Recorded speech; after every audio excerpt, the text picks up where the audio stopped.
Showtime, folks. It is Thursday. You're watching Inside the Numbers with the People's Pundit. I'm the People's Pundit, Rich Barris. I'm joined by Tim the Source Anderson. We are going to wrap up California. So we have Conceding California and Joe Biden Unmasked, because we're going to go from one right to the other. I'm going to try to fit everything into this show, but there is just so much to talk about. I was not going to give that much time to California and the elections today, but we got some calls. We're not going to make it a month, folks. So let's just get right into this and talk about what happened here, okay? Because I know I told you guys it will tighten, but they're looking at the numbers. A couple of thousand votes came in yesterday from certain precincts, and it became pretty good. Let's do it in order, though, all right? So first, folks, it was Melendez who got the call. And even the AP called this, but it was pretty clear after we got about 170,000 plus votes that this was a romping. 12 points. Why did it started to tighten a little bit? But why does this matter in California, right? And this is a Republican district. And it was. So just to let you folks know, right here, you can read it yourself. Jeff Stone used to represent Senate District 28. All right. But it's not a big Republican district. And we're going to talk a little bit about the narrative going into these elections, because it's Melendez herself. If she looks familiar, folks, it's because she was at the White House. She is a very pro-Trump Republican out in California. She was at the White House during the sanctuary city. What would you call it? Like a conference. You know, the White House held a kerfuffle. Yeah, like a kerfuffle. Right. They held, and she was actually sitting right to the left, your right, Trump's left, of Donald Trump at the big table. This woman was very pro, and you can see her right here. That's Melissa, a very good candidate, very solid candidate, well-spoken woman. But on the issue of immigration, she's been a vocal critic of illegal immigration, of sanctuary cities. So this was a bit of an outsized win for somebody like her in an area like Riverside County. So we got a couple more thousand votes yesterday after the show went off. And it became pretty clear that her race was going to be more difficult to even contest. And I'm not surprised. It is more Republican than California 25, or at least in theory, right? And in the past. So they called us. So eventually we look at it. We say, that's it. You know, I'm texting Tim yesterday. I'm like this. There's just more votes came in, Tim.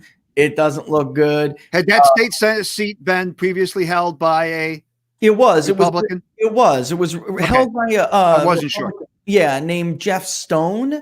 But again, it was not like the kind of district where if 2018 was an indicator and Republicans were going to basically lose all of this area in California, Riverside, Orange, right? All of that was seeming to go.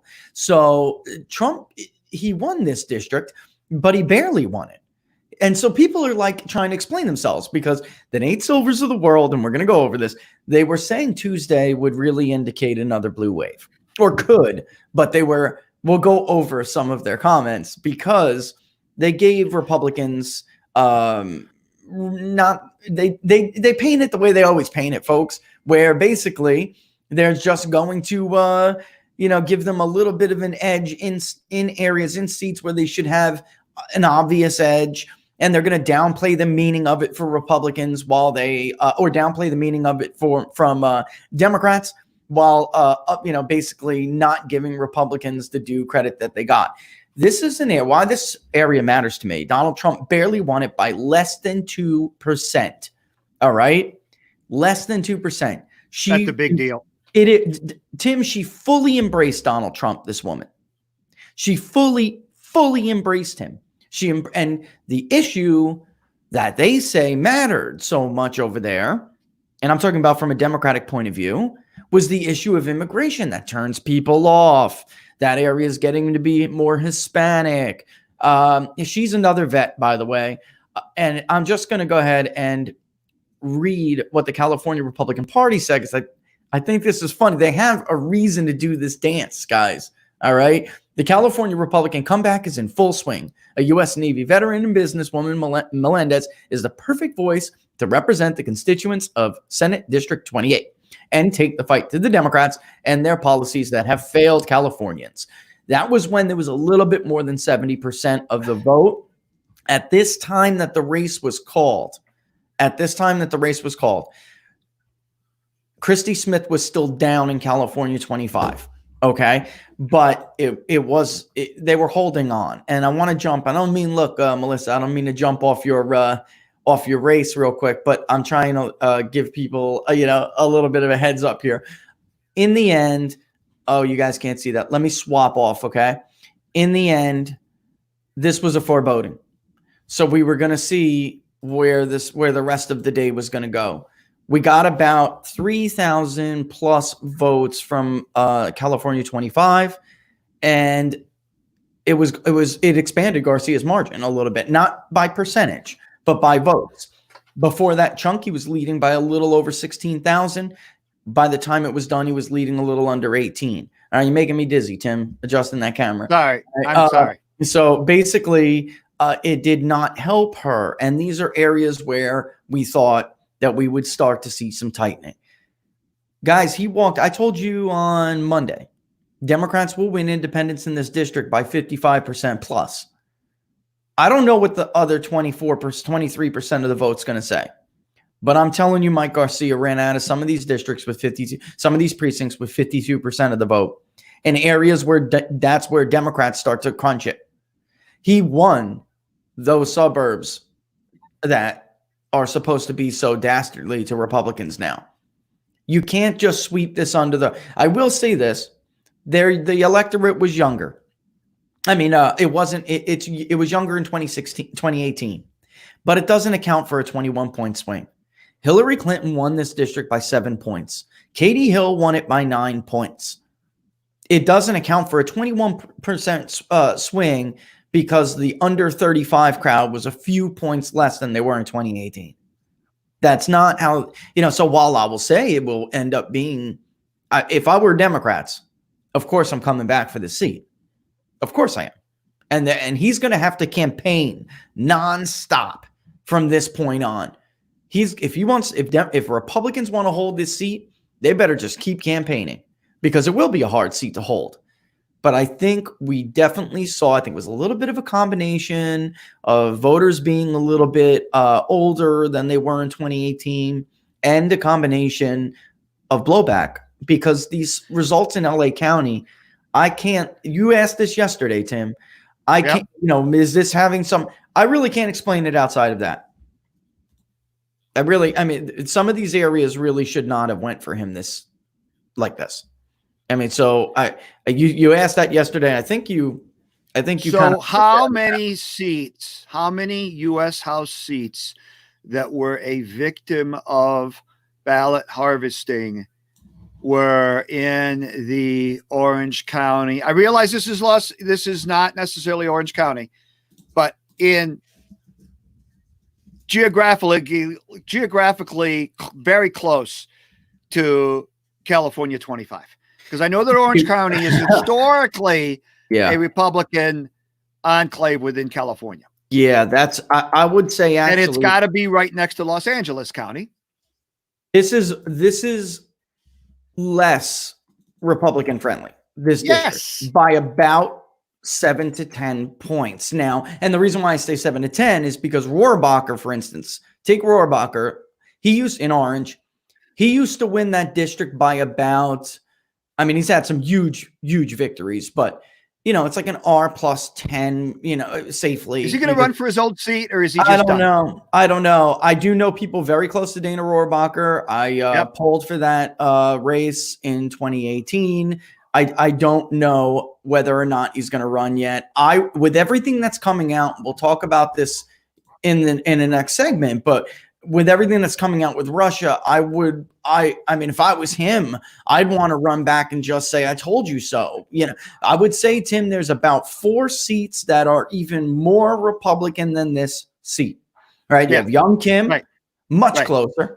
So if this is what happened in California 25, So Democrats better hope that this was a May special election phenomena, a May fluke, because if this is what happened, Tim, they're going to need a whole lot of ballots to harvest. We're already up to 140 plus thousand votes with about 24% more out. You simply can't just sweep this under the rug. You can't. And if they thought they could, then why was 538's column entitled before the election, 2 special elections on Tuesday could hint at another blue wave in 2020? Let me put this to bed right now. All right. For the Nate Silvers and the Larry Sabatos, and normally I wouldn't even name these people, but I like Larry, actually. I'll be honest. I like him. There was no blue wave in 2018. Correct. It never happened. A blue wave engulfs both chambers. It engulfs state legislatures. It engulfs governors' mansions. Democrats won a tiny few seats more than the average number of historically for a first-term incumbent midterm.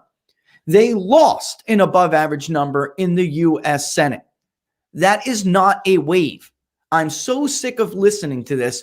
That was more like a blue trickle. At PPD, we call it a split decision because you cannot look. In 2010, Republicans won half a dozen or more Senate seats.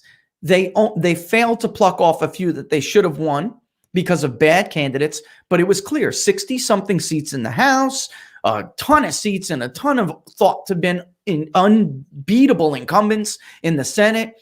And then they wiped the floor in 2014 with the rest of them who shouldn't have been there. Those are waves.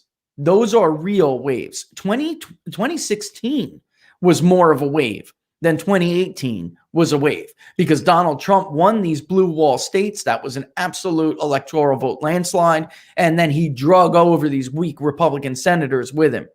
But that was more of a true wave, folks. Don't let them tell you this. That's not a real wave. That's not how this works. A wave encompasses both chambers of Congress. Bob Stefanowski would not have come within 2 points of beating a Democrat incumbent governor in Connecticut if it was a blue wave. Ron DeSantis would not have beaten Andrew Gillum in Florida if it was a blue wave. Rick Scott would not have defeated a 3-term incumbent moderate senator in Florida if it was a blue wave. Should I keep going? Joe Donnelly in Indiana would not have lost to Mike Braun if it was a blue wave. Claire McCaskill would not have lost to Josh Hawley in Missouri if it was a blue wave. Hell, Jack Kemp would not have beaten Stacey Abrams in Georgia if it was a blue wave. They barely hung on. Cinema is a different story. I'll give it to Cinema. It's a different story. If they didn't keep those precincts open for 3 days while Democrats were still voting and Republicans were not, then she wouldn't have won that seat because she wouldn't have carried Maricopa County. And McSally would have won by 0.2 percentage points to 1.2 percentage points like the model suggested, because that was right. Once you get the breaks, you already know the breaks. The votes are coming in. You know what the mailing votes, what the breaks are in the mailing votes. You know from what they are because of where they're coming from. You get a great solid idea by the time it's 85, 90% reported. You get a solid idea of how this vote is going to come in. And out of nowhere, these 180,000 plus ballots, that's what happened. About 180,000 came out of nowhere, and they broke for Cinema by ridiculous margins that are unbelievable, but that's because Democrats got to vote when Republicans were following. Or, you know what, though? That crap is Republicans' fault, Tim. I told you that in 2018. Yes, that was a self-inflicted loss. They took advantage of a lack of, what's the word I'm looking for? Like a standard, like a statewide standard on how early voting is carried out. And then the 3 days before the election, they took advantage of lack of standardization. At the very least, we need standardized election systems in this country, at the very least. And the Republicans were negligent at not challenging it in court. Yeah, absolutely. Absolutely. And they're always just way behind the ball on everything. Right. So that was their fault. They can't blame anybody but themselves. And by the way, I mean, Kelly, if you're listening, I think you would have beat Kirsten Sinema. I don't give a damn what anybody says or what those polls said. McSally was a dry candidate. It was a midterm election. If you don't get your base to the polls, you cannot win a midterm election. McSally was a weak candidate. She lost. The idea was that, and you remember this, Tim, the idea, they told us that McSally was not going to lose those Republican women. Right. Remember that? Right. She lost them anyway. She lost them anyway. And Ducey didn't. So it would have been more worthwhile to put up the candidate the base wanted before they went through the Bernie Sanders-like unelectability campaign against Dr. Kelly Ward, who now runs the state party, by the way.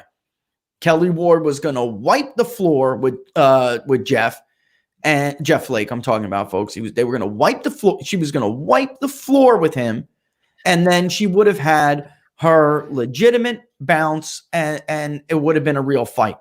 P.S., folks, the Cinema Plus 8 polls were never accurate. There was never going to be Kirsten Cinema Plus 8 in Arizona and all the other crap we saw. Never. That was garbage. It was meant to push you over to McSally to nominate her. And look, I'm sorry. I don't mean to, trash some of these pollsters that I like, but that's crap. If you're polling Arizona and you come out with an 8-point lead for a Democrat, you did something wrong. Sorry. Get a better sample. I'm in a little bit of rare form today because I'm just so tired of reading this kind of crap. All right, let's move in. So they're let's move into Wisconsin 7. Oh, that was a good showing for the Democrats. Outside of Douglas County, which Republicans can carry on occasion, that was a disaster. Barack Obama carried Wisconsin's 7th congressional district. Okay, folks? Oh my God. Yes, Trump won the district by 20 points, but Tom Tiffany won it by almost 16 points anyway. We're talking about a few points outside of the incumbents. Duffy won it with 62%, but Duffy wanted this to be in single digits. They wanted this one to be in single digits. R+8, man. R+8. Tammy Baldwin only lost this district by 5 points in 2018. Sean Duffy won it by 62% of the vote. Yes, that's true. But Obama won it by 8 points in 2008 in his first reelection. He won it by, by 8. I said 8, right? By 8 points in 08. All right. And this thing, like I've told people, this thing since 2010 had shifted differently, and Trump exacerbated that. He was not a working class Republican. Duffy was very supportive of Donald Trump from the jump, from the gate. Tom Tiffany was not like in the Trump mold, folks. He wasn't. He was a good candidate because he met that establishment bar and he met that Trump. He didn't piss off the Trump wing, but you wouldn't expect him to do as well as Donald Trump, Tim. In that area. He also worked very hard to win that race. He didn't assume for a second that it was a gimme for a Republican candidate. Yeah, and they're talking about Douglas County, which is different for different Republicans. And he did work his butt off. He really did work his butt off. Joe Karofsky, who dominated that Wisconsin special election. All right. She didn't do as well in like I said, in Ashland. She did much better actually than they did the other day. But there is like that one county in Douglas, and they want to focus on it. That's why I mentioned it yesterday, because I knew they would do this. I knew it. But in the end, take the district as a whole. Yes, she did worse in Douglas than Lunker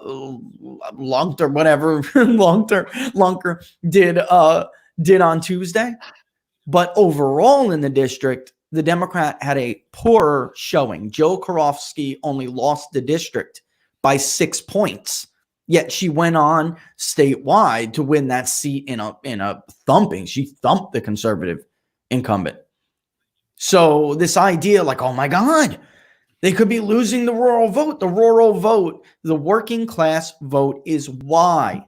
That is why Tom Tiffany did better in the district than Joe Karofsky did while losing Douglas County. I mean, they make this crap up as they go along. They really do. Right. Everybody right. sees what they want to see. And I wish I Right. could pull that tweet up from Nate Cohen yesterday, which is like trying to pretend like he's analyzing the polls at some deep, dark Nate level. Silver? No, Nate Cohen from the New York Times. Oh, okay. Because somebody had Right. said, Tim, I think after last night, the pollsters need to recalibrate their polls. I don't think I agree with that. I think they need to recalibrate their polls all the time because I think they're flawed. I think most of them collect, and we've been over this a million times. This is why they're flawed. Can I get that turnout thing up, please? Yeah, this is why they're flawed. That's why they're flawed, because they don't collect data in a mixed mode fashion the correct way. And their voters that they're calling, many of them are not correct, likely voter samples. So, but that's another episode altogether. But he goes on like, this is really no different of a race than it was a week ago or 2 months ago. And he's trying to analyze general election, national polls, head-to-head, Tim, Biden versus Trump, when he damn well knows none of those polls have any predictive value. None. Zero. In fact, Biden is doing worse than Hillary Clinton against Donald Trump right now. If you match up period for period, in head-to-heads, Joe Biden is doing worse than Hillary Clinton, who had a 20-something point lead in the Quinnipiac poll. 20-something points. I mean, come on. This is just, they make it up as they go. If they would have lost that race, folks, rest assured, if Republicans would have lost California 25, they would have went on about how much this race mattered. How I always tell you, take everything with a grain, resist the urge to see what you want to see. Look for danger signs. Doesn't matter whether you're a liberal or you're conservative. I'm talking to both of you. Resist the urge to see what you want to see. Resist the urge to listen to people like them who are simply looking for data that reaffirms their position. They are not objectively looking at this stuff. The suburbs where Mike Garcia outperformed any Republican in like the last 10 years were the suburbs they just spent 3 years telling you Republicans were losing. It is not 12 points, is not explained by the under 35 age group dropping to 17% of the electorate. I mean, this is crazy. And by the way, Tim, who the hell says those people are coming back? Did you see the CNN poll yesterday that came out? It was Biden +7 nationally. Look at the battleground states. Trump was thrashing him in the 15 battleground states. Young voters actually backed Trump up to 35 years old. It was stunning, which I know is like not, in line with even our own polling. But the point is, who the hell says these younger voters are coming out to vote for Joe Biden anyway in November? No, I didn't see the poll, but I did just see one very, very interesting breaking news headline. And What's I don't that? know if you've seen this. FBI seizes Senators Richard Burr's cell phone, a connection with stock sales before the virus. Oh God. Are you ready to extend this show to 1 o'clock? Oh God. If I'm showing my, I don't know the details on it. They're talking about it right now. I have it muted on Fox Business, but there's justice in the world. This is Big obviously deal. He's a Republican, but who cares? Is this he? is a step in the right direction. Is he really? Yeah, You know what I mean? Allegedly. Right. Is he really? Because I'm just tired. I am sick and tired of them not cleaning out their own closet, man. Right. And William Barr, right. Like, if this doesn't prove it, you know what they'll say though, Tim? They'll say that, Richard Burr was the only one running a credible investigation. And that's why Donald Trump had sick Bill Barr on him. That's what they'll say. He wasn't even running the investigation. Mark Warner was. Oh my God. You know what? That makes me happy today. I'm I sorry, knew folks. it would brighten up your day. I'm trying to help you get out, I'm trying to help you at least wear off that extra cup of coffee you had this morning. Was I yelling a little bit too much? I'm just That's all tired of right. those people. Tim, I started this after Right. 2012. I'm talking about the modeling, and Yep. first the model debuted in 2014. I did it because working in the industry, and I'm looking at like always election after election after election after election. It seems like all these misses, and the one we will not name on this show, he started in 08, and he got his name because he predicted the states Obama won. Tim, my 10-year-old could have predicted Barack Obama was going to win that election. Like that was Right. something big. I mean, yeah, there are states like Indiana, North Carolina that took some gall to make some calls in, but Yeah. I'll give him that. But then very next election, if 2010, Rasmussen had such a lead for the congressional ballot. They had such a lead for Republicans that in the end, he wrote a column saying that this can't be true because if it's true, Republicans will take 60-something seats, and that's not going to happen. All of their misses are in one direction. They're all in one direction. After 2012 is when I had it up to here, because in 2010, that was a big, big bomb by him and others. Big bomb. And then in 2012, I actually got mad at the right because it was this fever about unskewing the polls. You misusing the word oversampling, like I hate all the time. That was Republicans were doing this. These polls are oversampling Democrats. First of all, it's overrepresentation. Look at show 7, episode 7, I think it is. It's overrepresentation, not oversampling. And Mitt Romney never had a snowball's chance in hell of winning that election. And sorry to tell you, but you would have had a better shot with Newt Gingrich, who actually had a justification during the era of Obama. Unlike Mitt Romney, his justification was supposed to be, I'm the turnaround guy, and I'm going to turn it around. That was a joke. He was a technocrat, plutocrat, whichever one you'd like to use better. And he was never going to beat a guy like Barack Obama, who working Americans liked, even though they didn't think he was like great at the job. They approved of him because they liked him personally. You needed somebody like Newt Gingrich, or he wouldn't have been, the best candidate either, guys. He wouldn't have been the best candidate either, but he would have been better because he would have said, listen, I was the Speaker of the House during an era of runaway spending. I reined it in. I know I've dealt with this healthcare proposal before. They chose the worst possible person. They couldn't even run against Obamacare, which was their top issue. You know what the Republicans always used to say? It was his turn. That's right. They used to be like that. And now Democrats are like that. It was John McCain's turn in 08. It was Romney's turn in 12. We don't care if we lose, as long as we give the person whose turn it is their shot. Right.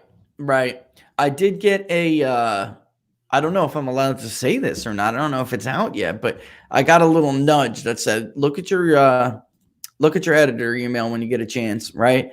And I look in there and it's some, oh, no. I see what they said. Let's see. I'll have to look at this later. But anyway, there was a poll about. I don't want to change the topic yet, but yeah, there was a poll about whether or not they wanted to dump the FBI. It looks like I got a heads up. You guys want to know what the warning was? I got a heads up. Hit peace inbound. So can kiss my butt. None of this stuff really bothers me. I got emails on so many people that you got. Not that I'm like. It's just you got to see how these people act. On the side, you got to see how they act, folks. I mean, it probably wouldn't surprise you, but just particularly nasty people, really nasty SOBs. But the point I'm trying to make here is with this election, because I want to wrap this up. Don't let anybody tell you that it means nothing that Republicans flipped this district and that Melissa won by the margin she did. Don't let them tell you that it means nothing. if you're a Republican, if you are a Democrat, don't let them tell you that either, because you wouldn't want to get complacent. And I also wouldn't. It's like the truth is always somewhere in the middle, folks. It's always somewhere in the middle.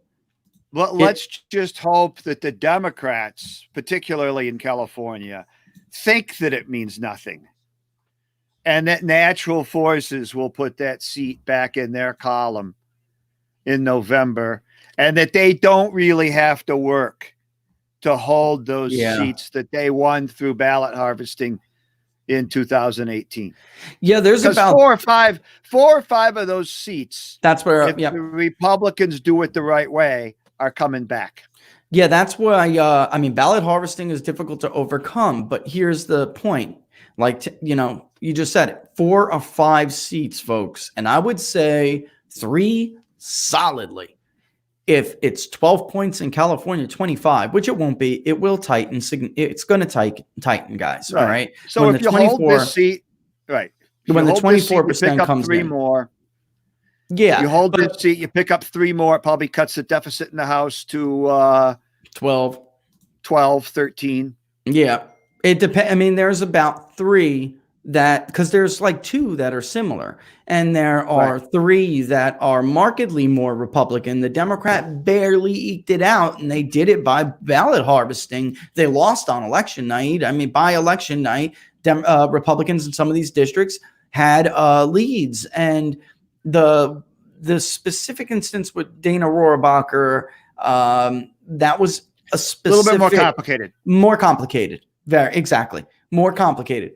Russian collusion played a big role there. And there was a big chunk of Republican women. You know what? If you guys bear with me, I'll get the damn poll. Hold on one second, okay? If you guys bear with me, I'll get you the last and second to last polls if I can, because May 26th to 28th, that's the California gubernatorial race. Here's one of them on the 48th. Let's see if I can pull up weighted and unweighted. The problem that we're having here is that I want to, there was some, where is okay. Let me pull this out. I know you guys bearing with me for a second, okay? But Rohrabacher got creamed among females, and I'm trying to show you this. And then men turned on him in the independent vote. You may find this shocking to believe, but it's absolutely true that in that district, female Republicans are what had given him his bounce. Here was a couple of days before the last poll, broken down by gender. This is what happened to Dana Rohrabacher. Look at the female vote.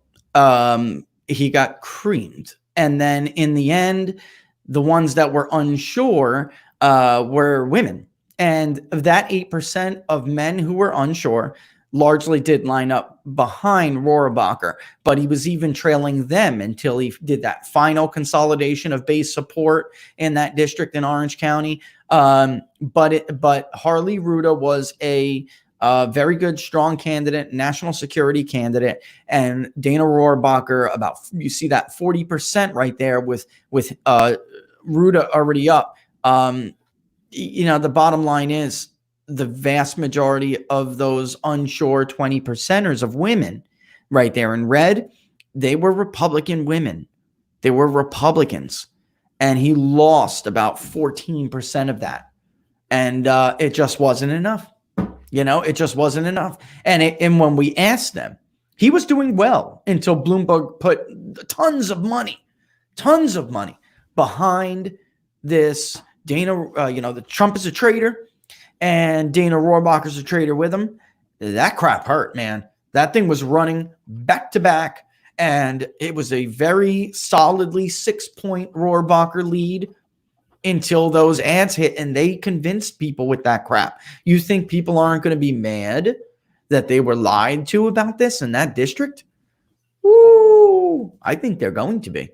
I really do. And I could bring up that that the crosstabs would probably be too small for you guys to see it. That's why I grabbed that chart. And the reason why it was right there waiting for me is because when I had conducted the poll, I give everybody like nested crosstabs, nested variables. So you just don't know, how are women doing? How are men doing? It's how are you doing with female Republicans that are between the age of 30 to 45? How are you doing with, so that's what's called nested variables. So you can tell deep, to steal Burks's word, which isn't our word. I use it all the time. Granular, you get very granular data. And that chart was the most important thing I wanted them to see when I gave them the poll. Okay, Rich, so break this down. This is a lot of complicated crap. There are a lot of numbers flying at me here, a lot of columns and rows. I don't understand what is going on. What do I need to look at? And I said, what you need to look at is those women are going to break for Harley Ruda. You should have had them by now, and they're going to go to Ruda. And, in the end, it was so important, those women were so important that when I weighted by precinct, it showed that Rohrabacher could win this thing by upward of 6 points. But when I just did a strict preference vote, it showed Ruda by about 2 points. And that's, in the end, that's closely what he got with the harvesting. They flipped that. There just was also two, if you remember this, Tim, about 30, remember there was like 30,000 votes almost that he could have gotten out. He simply just didn't get out. So those women couldn't bring themselves to vote for Harley Ruda. So they just decided not to vote. And that's a district right there. Very complicated. I wanted to show that to you guys.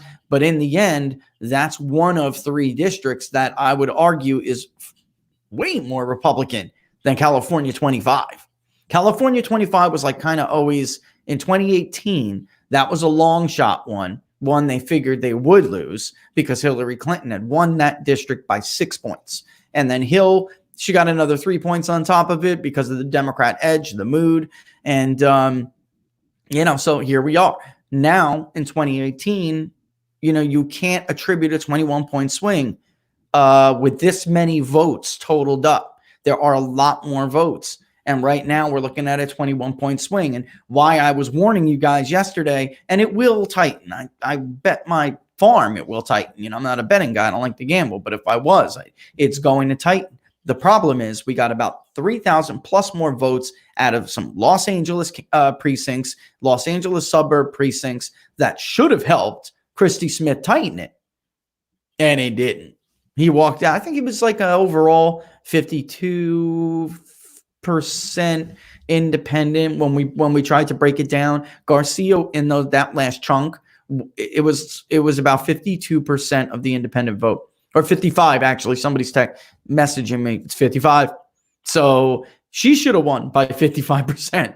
So it's over. After that came in, we know what the other ballots, late provisionals will help him. Will help her, but it was just, there is no argument where they should be telling you, it just doesn't matter. And like Tim said, at the very least, make them spend their bank there, man, to get that, because they are going to fight like hell to get it back. And a lot of the dark Democrat money, contrary to what you hear on television, and I will show you this right now, contrary to what you hear on television, Democrats are much, much better at getting dark money and PACs from Wall Street and other big money people and using it. There is no doubt about that. That was a trend that was only stopped by a little bit under Mitt Romney, and then ultimately it kept going. You know what? I will pull this up and I will show you guys this because it's important. Wall Street donations to Congress by party, 2000 to 2018, not to go off topic here, but let me show people this because this is an article. You can find it on People's Pundit Daily if you want to look at it. Look at that. That is, and let me zoom in a little bit. That is the truth. So when you hear about Republicans and Citizens United, when you hear about Republicans and Citizens United, Democrats have done a much, much better job of harnessing big money from Wall Street and other places and using it through PACs and other committees like the DCCC, so they can spend a ton of money from outside groups campaign-wise. DNC versus RNC. The DNC, the lights are about to go out over in that place. Tom Perez is a horrible chairman. They're in debt, right? I mean, they're like $6 million at the last filing. And Republicans haven't had a debt since Rona took over. And they raised them sometimes multiple times fold.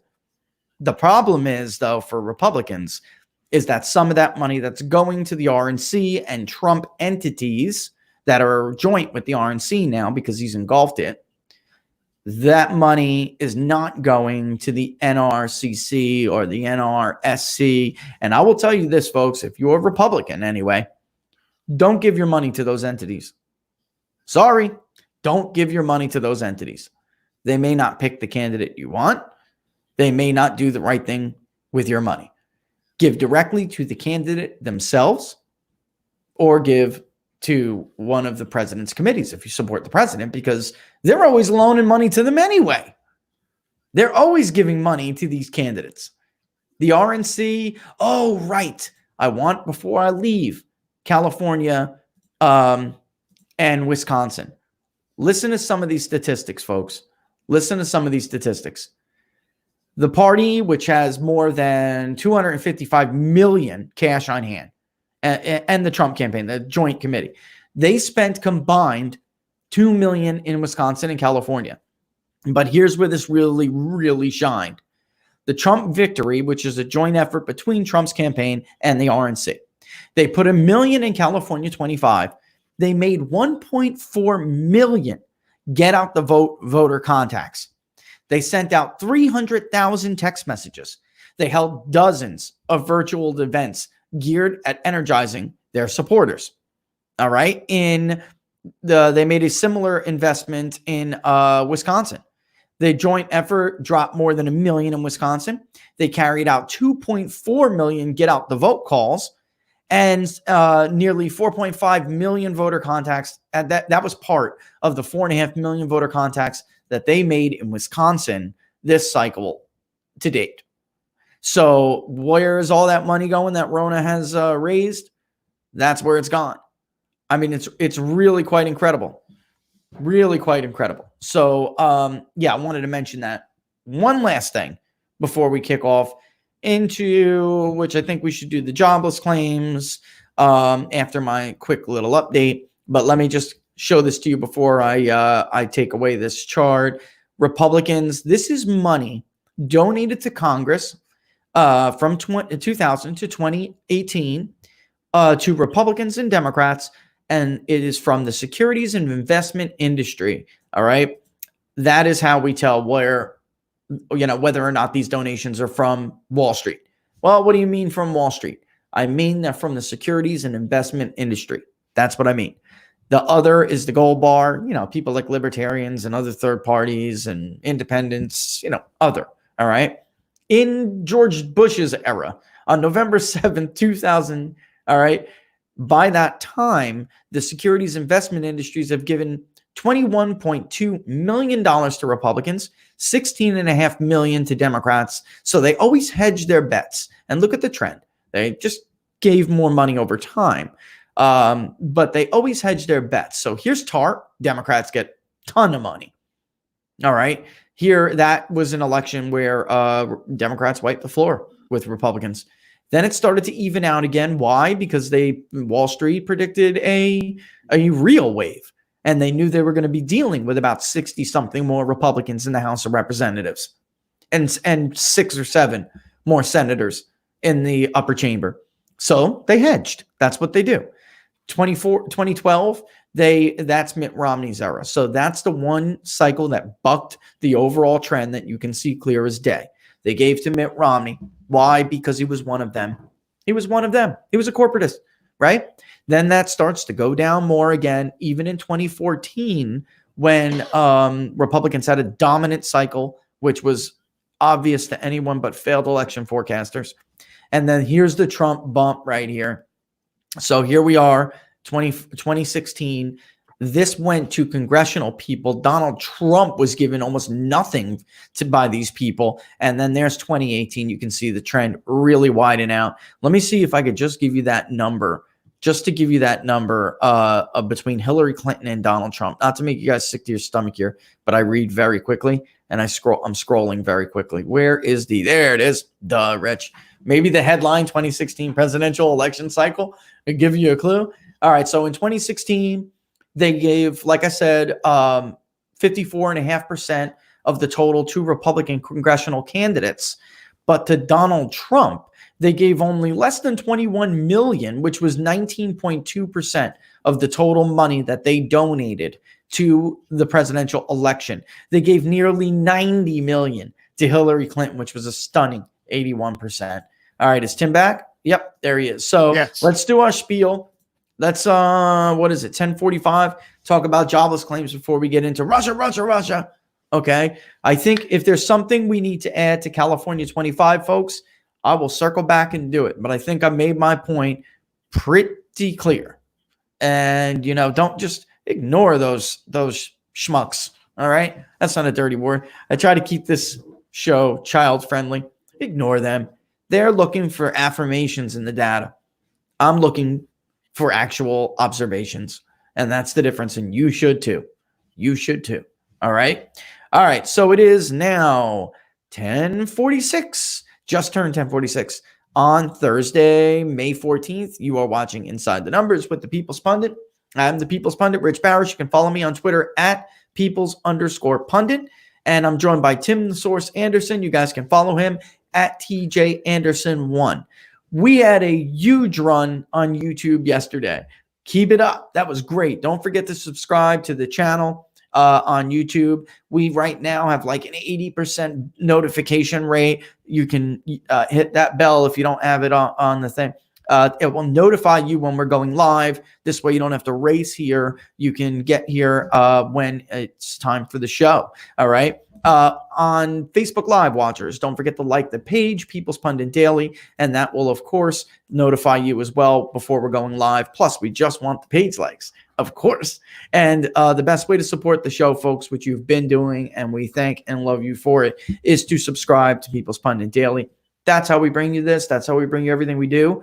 And that's how we'll bring you more bells and whistles soon, because you guys are doing a great job. And again, we thank and love you for it. You could subscribe by going to peoplespunditdaily.com and choosing one of the subscriptions, or you could just take the short link, which is ppdnews.us/subscribe. ppdnews.us/subscribe. For you scopers, I'm about to shoot out that YouTube link. I know there's been problems with it, but right now, Tim, we got, jobless claims out. Before we get into that, what's going on with the markets today? So they're under pressure, not quite as much as they have been the last 2 days, but the last 2 days, the Dow, S&P, NASDAQ down 3.5% to 4%. To put that in perspective, the NASDAQ started the day still well above its 200-day moving average. It obviously had a big run. In fact, after Monday, coming into Tuesday, the NASDAQ was less than 6.5% from its all-time closing high on February 19th, just slightly less than 3 months ago. So I think the sell-off is really being driven by three key items of just really what I would call negative optics, in addition to some technical selling from a market that was maybe just a little bit ahead of itself. You had comments on from midday, from early Tuesday through Wednesday, from the officials at LA County saying they may shut down through July. I think if other major population states or counties in the country follow their lead, that would make the economic recovery much slower than what it should be, and that what some people in the market have been anticipating. I can't comprehend a reason to keep major population centers shut down all the way through July, especially in an area in California where they really have not had significant outbreaks of the virus to the extent that they have on the East Coast. Also, you had Dr. Fauci testifying yesterday. He mentioned, went on to a long diatribe about how problematic it may be for schools to open in the fall, and also had mentioned either yesterday or the day before that he could not conceive major athletic activities getting back online this year. Clearly, the NFL has already come up with their schedule. They plan to start on September 10th, and hopefully the college football season will not be delayed or interfered with. It is a major revenue contributor to all of college athletics, as well as just a lot of collegiate budgets overall. And the third thing was on yesterday when Pelosi and the Democratic leadership came out. Actually, it was probably late Tuesday afternoon with their $3 trillion quote unquote stimulus program, which was really just a fantasy land wish list of every far left radical proposal you could possibly ever want to turn whatever is left of the economy into really a total statist owned enterprise. The markets doubled their losses and then started out on Wednesday with a negative tone. So we are down about 1% today. The NASDAQ might be down a touch more. The NASDAQ still above the 200-day moving average. I think you've got to look at this as a well-deserved 3-day correction from a market that was maybe a little bit ahead of itself, anticipating that the economy is going to have a very, very sharp and swift recovery. It's coming, but there are going to be challenges involved in it. And it's just going to take more states and localities to open back up and get things more online and get all businesses, from restaurants to retail stores to factories to people just driving their cars on the road, operating positively. Now, oil is up today. It had paused for a couple of days. I think that's a positive sign. It may be indicative that there are more cars on the road, and combined with more demand for diesel, for gasoline, for heating oil, with the production cutbacks from around the globe, hopefully we can start to work off that oversupply of oil. I'm trying to I noticed I was able to put that up. I was having some kind of issue here for some reason. I can't find the tab that's doing it, but I'm trying to share that YouTube link for you guys, and I think I got it. I got it, but for some reason thing doesn't want me to type, which is hindering my ability to show you guys stuff. But Tim had it anyway. So while he's on the economy, let's wrap up this final hour talking about jobless claims before we get into the Russia stuff. I got a bunch of stuff I want to share with you guys on that. And you will notice, if you guys are watching certain news channels, that somebody had my story I told you yesterday. And that document is hopefully coming sooner rather than later, so I can prove to you that what I'm saying is true. But if you guys have been following me for the last 3 years, you know that it's not a good bet to just wonder whether or not Rich says something that he can prove or not. It means I have either seen it or I absolutely trust to death the person who or persons that have given me the information. I don't like the use of anonymous sources. I like to source stuff, but sometimes, and very rare, not like the media where they drop out fake names and fake sources and 7 anonymous sources, or really Obama administration people who have no idea what they're talking about. Very rare instances I will approve of doing that. And then it is always when I know I can back it up and when I am safely able to release the information without getting anybody in trouble. All right. So let's take a look at jobless claims. A couple of things, 2 things in this report that I want to highlight, though I'm going to go through it all. 2 things in this report, guys, that I think are noteworthy. One is really the headline for the second time. I'm not happy with the number. That number missed the forecast. We're at 2.98 million for the week ending May 9th, but the trend is continuing downward, and maybe we'll get a big revision. But still, I don't like the number itself. It's a big number. I'm not going to harp on this. We all know this has been ugly. All right. You see the bars at the end here, especially those green bars that are secondary, the columns. That's how you know the thing is ugly. This is since the series began. We have never seen initial claims jump by these numbers before that quickly, especially. Here's the 1 year. Really shows you how ugly as hell this thing really is. But in the end, Labor Department reported they rose slightly more than expected. 2.9 million, really, it's almost 3 million when you round up. But for the week ending May 9th, again, lagging indicator. This is due to the mitigation efforts to stop and to slow. Sorry, it was never to stop, to slow the spread of the coronavirus. That's down almost 200,000 from the previous week's upwardly revised level. Was a small revision again today. This week. We've seen that. Tim and I have told you about that. They're small revisions, which is pretty remarkable given the size of the numbers that we're talking about. And that was last week was 3,176,000. So about 200,000 less. Forecasts were ranging from a low of a little under 2.5 to a high of 2.6. The consensus was 2.5. So we were higher than even higher than the high end, right?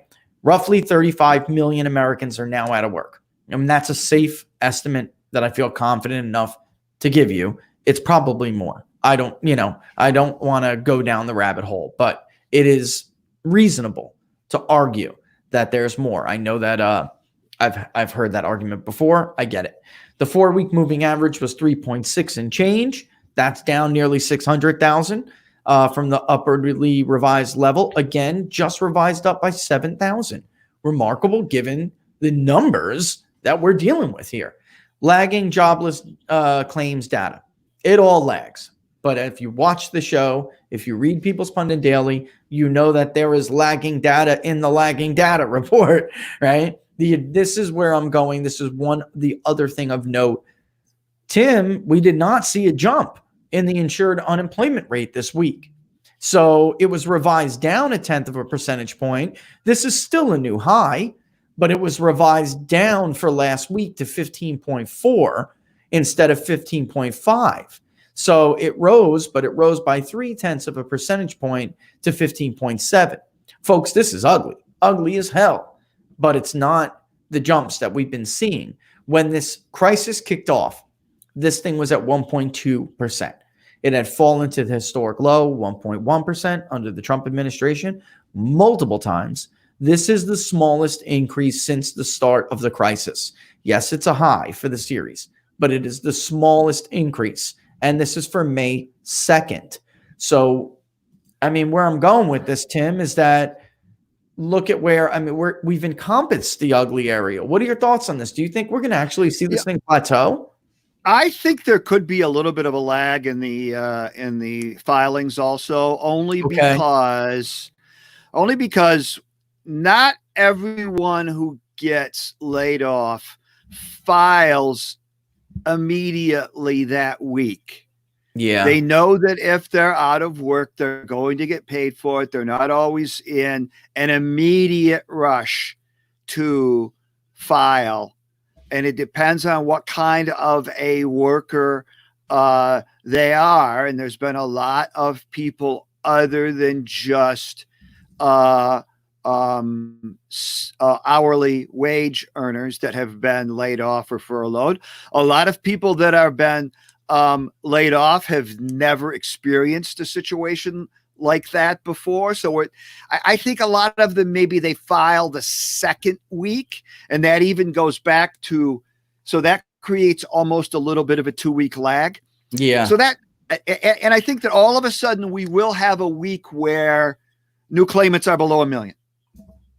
It's a jump, and then it pulls back. Right. Yeah, I could see that. No, I'm not saying I don't have any insight to come up with that, but I just know the way people's behavior is on a lot of this. talking to a lot of people I know. Are you still working? And no, they're going to, lay everybody off for a month. Have you filed or anything? I haven't really looked at that yet, et cetera, et cetera. It takes some people like maybe a week to, to go through the process. Yeah, and there were some issues with some of the states. I know we're over that hump. Yeah, a lot of the states are through that hump, but I think some of the states are. Especially people that haven't filed. A lot of people in the construction trades are very familiar with unemployment filing. A lot of them go on and off unemployment intermittently, 4 or 5 times during the year. But a lot of people in office-related jobs have never gone through a process of filing for unemployment before. And that's where I think there may be a little bit of a lag built into this, where the number the week before was not as high as what people might have anticipated. This number was a little larger. Some of these people could have actually belonged in the prior week's number. But because of some of those delays. Sure. Yeah, okay. I could see that. So, look, there's more companies saying, look, we've kind of delayed this as long as we can, but now we need to lay some people off. A lot of people are out of work. Maybe they just thought I'm only going to be out for 10 days or a couple of weeks. That's not their first thought right away. People that are clearly, living to paycheck, that would be more their first thought. I know a lot of people, unfortunately, are in that situation. But I just think that, look, we got to see where we are next week, I just think that all of a sudden we'll see a big drop in this number.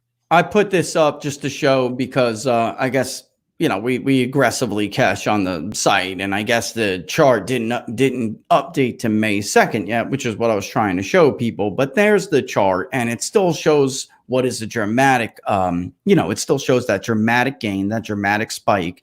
But it's interesting because that has been nothing but a spike since the start of the crisis. And what we're seeing now is the very first week of that plateau for people who just jumped in and missed what Tim and I were talking about. And what Tim was saying is potentially there were some issues with reporting. It's possible it'll jump up again. I was at least a little silver lining. We're always trying to look for that tiny little bit of silver lining. And where I'm, look at this. Like I said, it was at 1.2 in the beginning of this crisis, which is a really, really tight labor market. And then during the first high that was recorded was 8.2 for the week ending April 4th. I mean, that goes to show you how fast this thing was jumping. And then the all-time high prior to that was 7 flat. That was in May of 1975. And then on April 11th, after this April 4th high came in, it went another almost 3 percentage points to 11%. And then it jumped again to 12.4 on the next week. So we haven't seen tens of percentage point shifts under the Trump administration. Again, this rate had fallen to an all-time low, 1.1, and remained at 1.2 just weeks ago before the mitigation efforts. The number, and better fix that. The number of advanced insured unemployment during this week was 22,800,000 plus, which is an increase of almost 500,000 people. And that the previous week was revised down by about 270,000 to 22 million, almost 22.4. The 4-week moving average was 19,760,000. An increase of nearly 3 million to about 2.7 from the previous week. Again, this is lagging even the initial. And the previous week was revised down 67,500 from that initial number. So no state was triggered on for the unextended benefits program. That shouldn't shock you folks because of the CARES Act, the stimulus bill. It won't really need to, so that's not usually, that's a good indicator. It doesn't matter at this point. Let's look at the states that have the highest insured unemployment rates. California, 27.7%. We were just talking about California 25. We were just talking about that, folks, right? And Tim brought up yesterday, how much of this could have been the blowback? Look at that insured unemployment rate, 27.7%. Michigan, where Tim is right now, 23.1. Nevada, 22. Pennsylvania, where Governor Tim Wolf basically killed 70% of the coronavirus people with the nursing homes, with his executive order on nursing homes, 21.2%. Rhode Island, 20.6. Georgia, 20.2. That's getting better, actually, considering he reopened. New York, 18.6. That's worse than it was last week. Connecticut, a little bit worse. Washington, getting better. The largest increase in initial claims for the week, ending May 2nd. We're in Oklahoma. And again, May 2nd, I think like what Tim said before, some of this stuff you're going to start to see some of the states that had issues. So that's a supply chain state, right? That's not an initially affected state. That's a supply chain state. Maryland, New Jersey, Maine, and Puerto Rico, while the largest decreases go Ron DeSantis, down 260,000. And we're going to talk about that today. Maybe we'll shift into that before we get to Russia because it makes sense. Won't take long. I just want to show people, I want to show you guys, since Ron DeSantis opened, we have 67 counties in the state. 64 were ready for phase one. All right, Broward, Dade, and Palm Beach did not. I want to show you the infection rates. And you tell me whether or not the Fauci-Damas quatrain came true. All right, Alabama, Georgia, Washington, like I said, they're getting better. So is Georgia, getting better. Pennsylvania, they're in the largest top decreases, but they're still pretty high considering the population of Pennsylvania versus Georgia. All right, so I can end that and just put up this. Where are you? Let me grab it. I could just update it too, Tim. I do have the actual article, but we did an article on those counties trying to say, well, which ones, we got 67 counties, 64 of them opened, and you got to give it to Ron DeSantis because he doesn't let him forget it. You told me that this was going to result in a complete catastrophe, that I was going to get, a significant increase in infections and in the rate of infections reported, even because we had so much more testing that was done, and it just didn't happen. It didn't happen. It says it's there. Let me try to pull this up because I really want to show you guys this. I mean, it's astonishing. We keep hearing about, we got to follow the science and the data. We got to follow the science and the data. This is what the science and the data only when it suits our purpose. That's it, Tim. Tim, look at this. Look at this. This is the phase one counties positivity rates. All right. Since April 28th. Actually, before that, what is the first date on this puppy? The first date is April 27th. Sorry.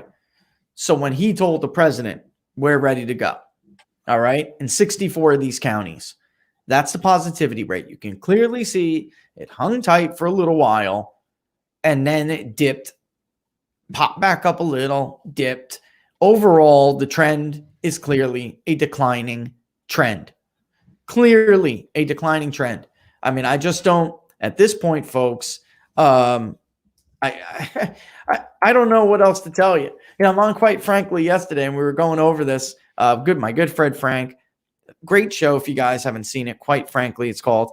I think it starts at 7 p.m. Great show, great host. He's always got a wide range of things that he's discussing.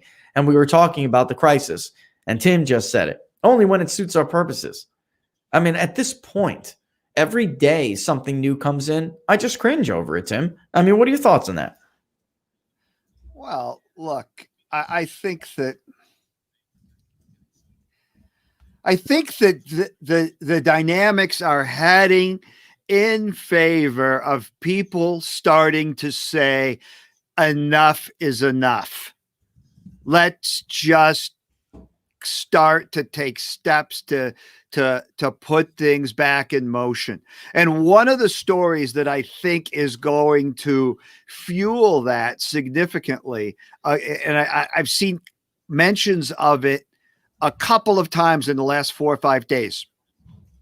Many people out there have heard of Bristol Raceway. It's it's a big stock car track. It's on the Tennessee-Virginia border in Bristol, Tennessee. There are basically twin cities where you could walk down the street, and if you didn't see the sign saying you are now entering Virginia or you are now entering Tennessee, you wouldn't really know that you just left Virginia and are now in Tennessee. There's Bristol, Tennessee. There's Bristol, Virginia. They're right next to each other. There's a main street that divides the two states. And there's a place called the Delta Blues Barbecue that's in Bristol, Tennessee, that's open and has been open for a week with 50% capacity. And a block and a half away, there's Joe's Burger Bar, in very popular place in Bristol, Virginia, that's shut down and hasn't reopened yet. They don't even have pickup service available. Right. I know. And also, too, I did want to just say this, and you reminded me, in South Carolina, there's somebody that was arrested for basically a bomb threat. So NASCAR wants to reopen, and these people have gone so postal, man. This guy wants to bomb the raceway because they're opening. I mean, this is how nuts. This is how nuts they have people. This is how crazy they have people. One more time for you folks who just popped in. That's the declining positivity rates in the 64 out of 67 counties in Florida that were ready to enter phase 1 since April 27th. We get the data lagging, of course, a day or two, and it popped up just a hair yesterday. Not a big deal. Some of the smallest rates we've seen since the start of this crisis. What does it show, really? It shows that when people came out of their houses, there was no big pop. There was no big pop. Why? Maybe because indoor transmissions versus outdoors. That's over Tim. I didn't mean to do that. I'd rather put it over us. But indoor versus outdoor transmissions, there it is right there. They are by far nearly 80% of the outbreaks studied came from indoor transmissions. You let people out in the sunlight as long as they act responsibly. It doesn't have to be one or the other. There doesn't have to be, one far end of the extreme to the other. And I'm proud of Ian out in Belmar, New Jersey, opening up his gym. Good for you, man. Good for you. You can separate those machines by 8 feet. You can take precautions that you need to take. It doesn't have to be one or the other. It doesn't have to be economic suicide, which we may or may not have committed already, or suicide by virus. This is crazy. The crisis has a tendency to blanket our reason, cloud our reason. We can do this. We're Americans. Like he said yesterday, we could put a man on the moon, man. Right? But we can't figure out how to live with a virus. You're kidding me.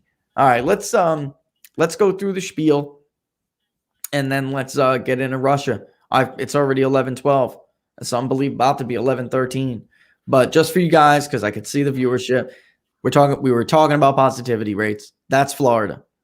Where is the unnecessary death and suffering that Fauci talked about?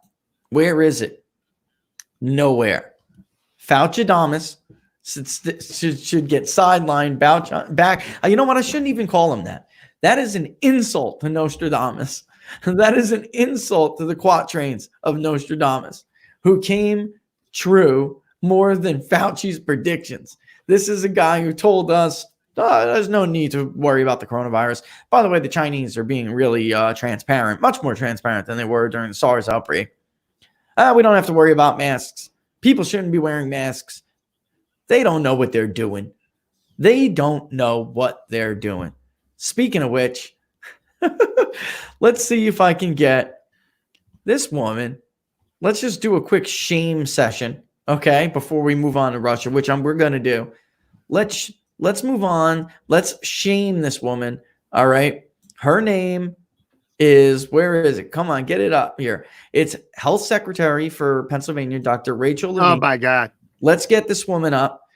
Shame on this woman. She has no idea what she's doing.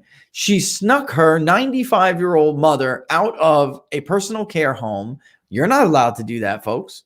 You're not even allowed to go visit your mother or your grandmother right now. in the state of Pennsylvania. She told everybody, don't worry, there was no harm to confining these people to this the nursing homes. That's for their own safety.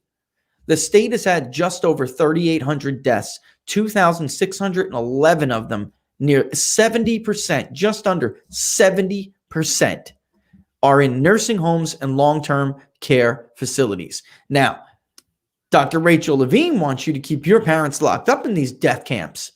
They've turned these things into death camps, but not her mother. When asked about it, this slob said, my mother requested, and my sister and I, as her children, complied to move her to one location during the COVID-19 outbreak. My mother is 95 years old. She's very intelligent and more competent to make her decision. She's very intelligent, Tim. Folks, more than competent to make her own decisions. What do you mean?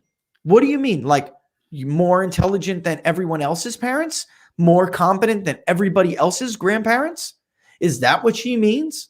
This woman is a slob and a degenerate. And instead of worrying about what her business owner, Wolf's, instead of him worrying about how many of his business owners want to open against his own order, want to defy him, the little petty tyrant that he is, he should be worried about the 70% of deaths that he has in his state as a direct result of ingrates like this carrying out his orders. He killed those people. You're responsible for that, Mr. Wolf. You did that. And so are you, Miss Levin, keeping these people and going on camera and telling them that what's good for you isn't good enough for my own family. How dare you? And in response, she's more. She used the word more intelligent, more competent, more than who? She implies more than you, more than your mother, more than your father, because we don't all get the same treatment. Now, do we?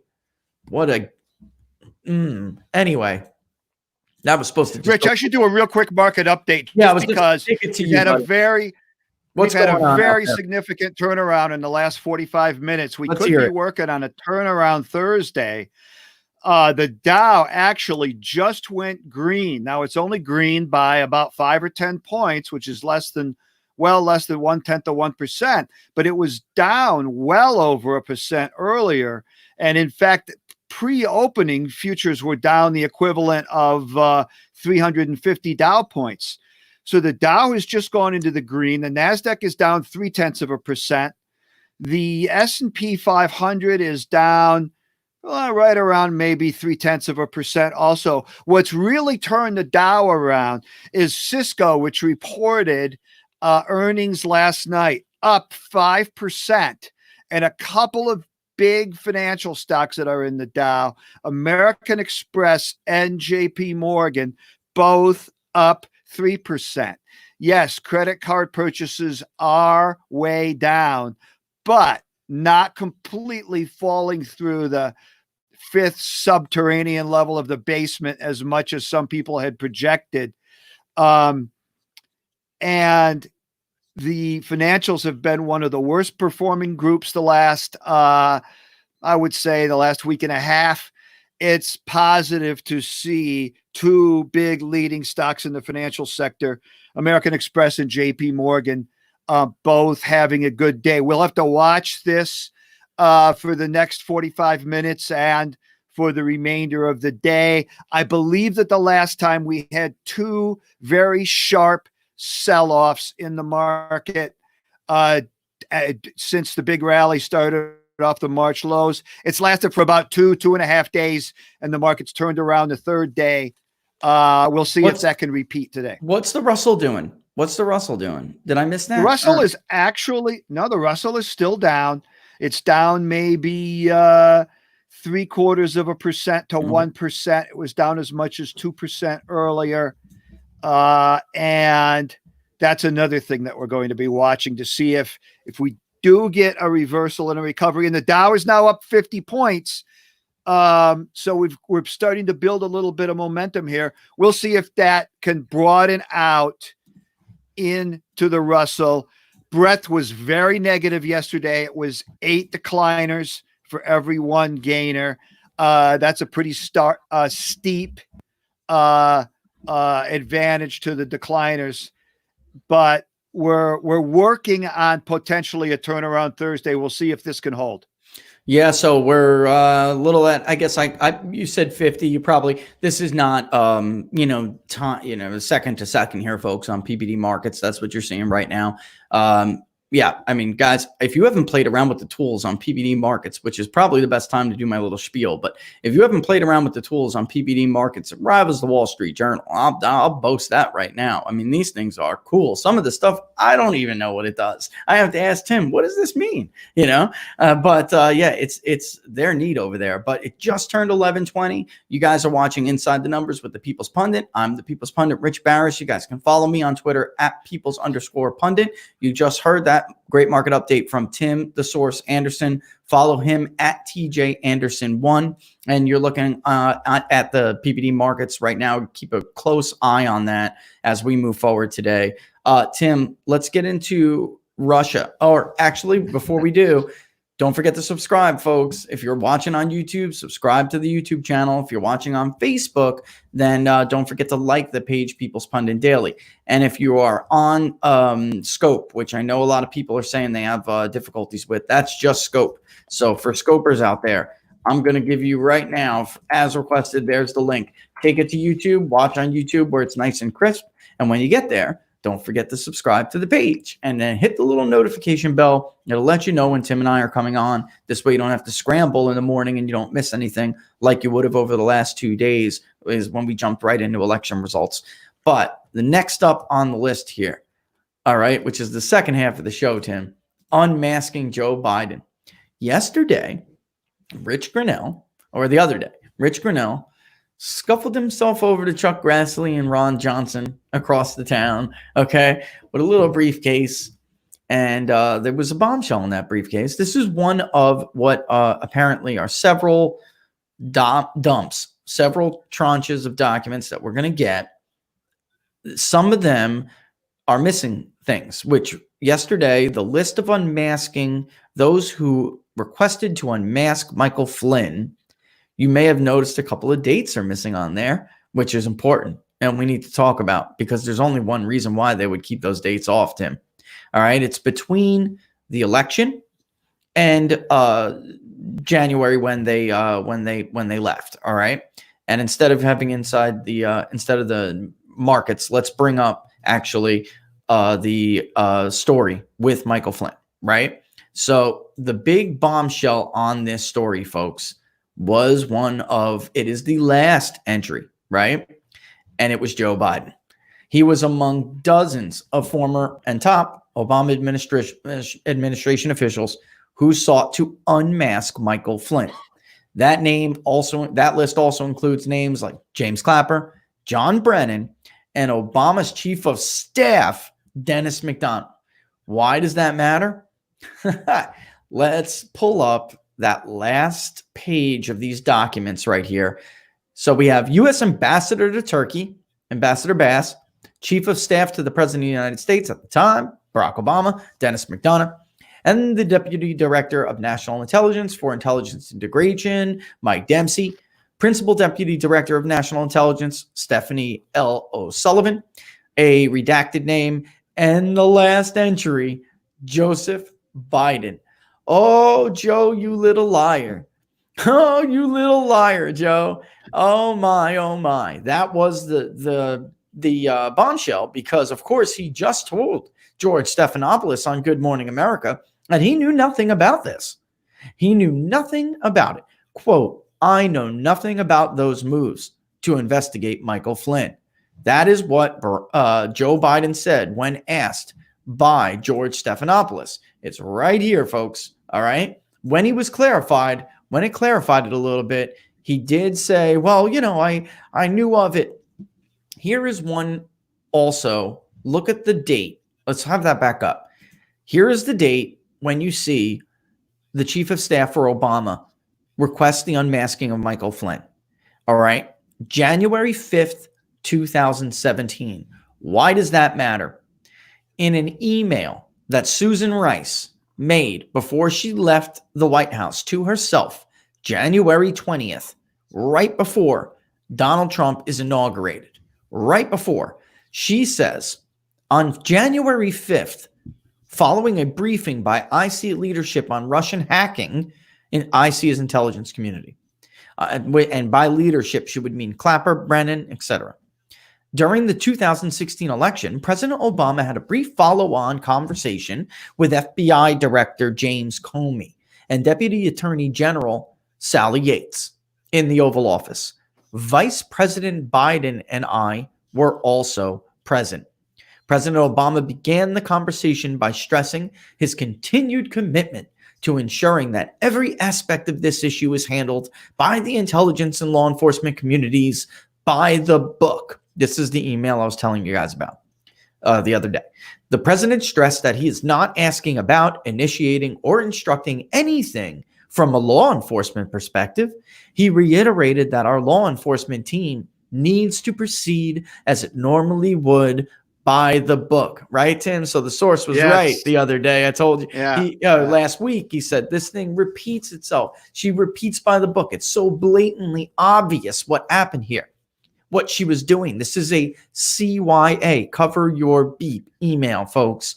From a national security perspective, however, President Obama said he wants to be sure that as we engage with the incoming team, we are mindful to ascertain if there is any reason that we cannot share information fully as it relates to Russia. She's talking about the incoming team, Michael Flynn, the president-elect himself.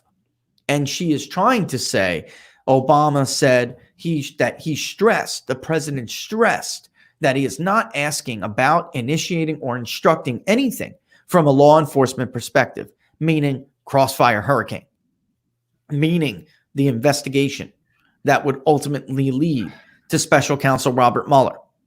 They don't want Obama to be caught up in a position where he told James Comey to investigate Donald Trump, to investigate Michael Flynn, to go after the incoming administration.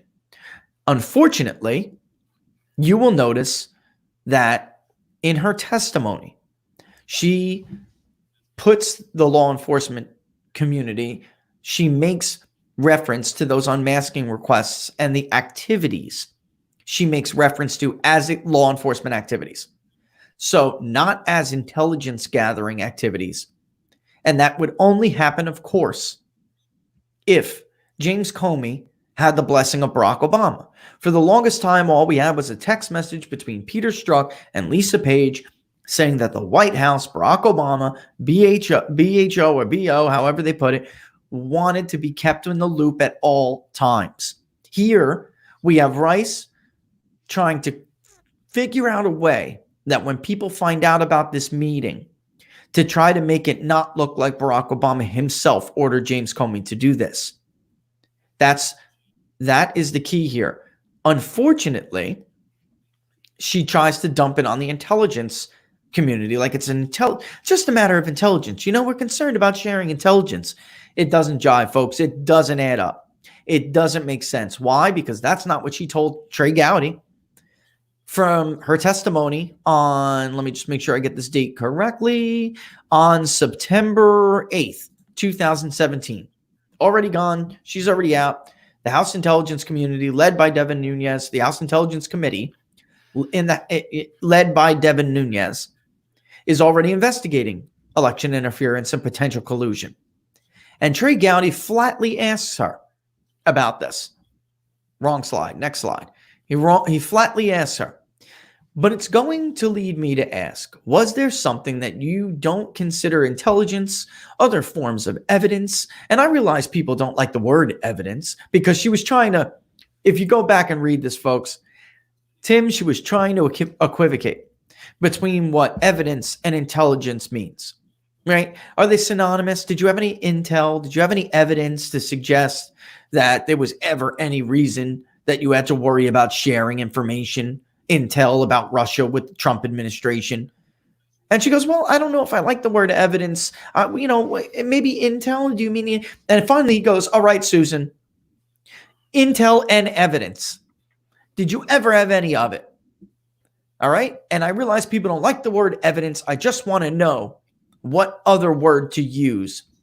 She responds, not that I specifically recall. Mr. Gowdy says, okay. Insert the word coordinate instead of collusion or conspiracy. Evidence that Donald Trump himself coordinated with the Russian government. Intelligence first, and then evidence second. And she tries to again equivocate, as opposed to people close to him. Yes, ma'am. I don't recall intelligence or evidence to that effect. I don't recall intelligence or evidence to that effect. Well, then what the hell are you talking about?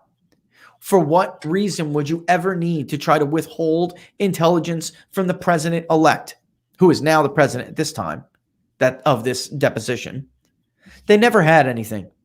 But yet in this email, she's trying to use intel as a scapegoat, Tim, because she doesn't want everybody to find out that Barack Obama ordered James Comey to investigate this administration, to make sure, and it really wasn't an investigation, it was a cover-up op, to make sure that they got something on this guy. So he didn't go and overturn every rock to show what a dirty administration this was. And it just doesn't jive, is my point. This doesn't jive. She's not the only one. She even tries to go on when he says, well, who are you talking about? And she says, well, maybe Mike Flynn himself. And he goes, okay, give me an example. Because at this time, Gowdy knows the DNI search inquiry, the DNI inquiry, the CIA inquiry. None of it returned any derogatory information on Michael Flynn with regards to the Russian. Clearly, Gowdy already knew the answers to all those questions. Of course he did. He's a very, very good prosecutor. If you're the number one rule is you want to ask questions of the witness that you already know the answers to. That's exactly, and he's a great, never lost a case prosecutor. In case people aren't familiar with Trey Gowdy, the guy knows what he's doing.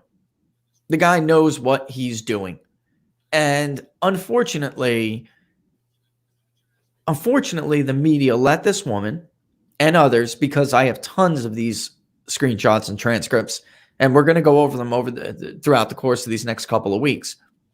And Adam Schiff, folks, Adam Schiff is sitting there listening to all of this. He's right next to Trey Gowdy. He's sitting right next to Trey Gowdy.